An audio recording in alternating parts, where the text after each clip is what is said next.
Hello, everybody. It's Zach here from RealEstateLicenseWizard.com. Today, we're going to be talking about dominant and servient estates, which have to do with easements. Now, as always, we will talk about the definition, how they deal with real estate, and what to remember for the real estate exam.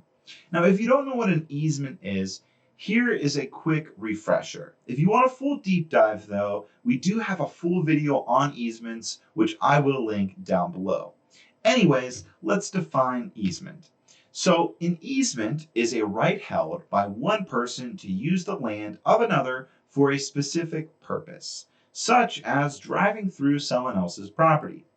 Now, when it comes to dominant and servient estates, this has to do with the parties or principals affected by an easement. And that'll make more sense a little bit later. So let's define the two terms. So a dominant estate, or some people call it a dominant tenement, is a parcel of real property that has an easement over another property.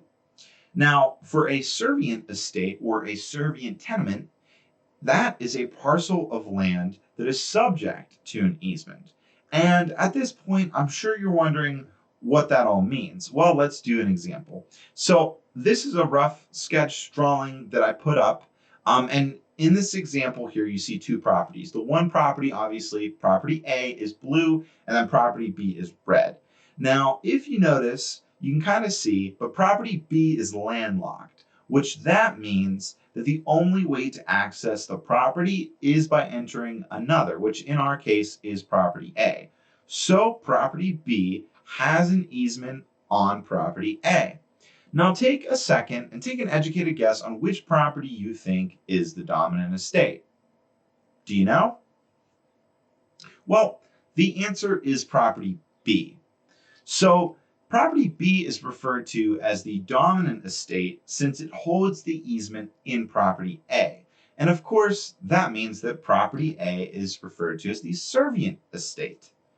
So a good way to remember which is whenever you hear the word servient estate, think of that estate serving the other. It is a servient estate because it serves the other through the easement, which is located on their property.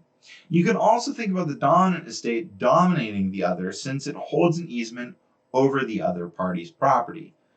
Now, if this dispute arises between the dominant and servient owners, the courts can intervene and either award remedies or enforce restrictions to either user or owner.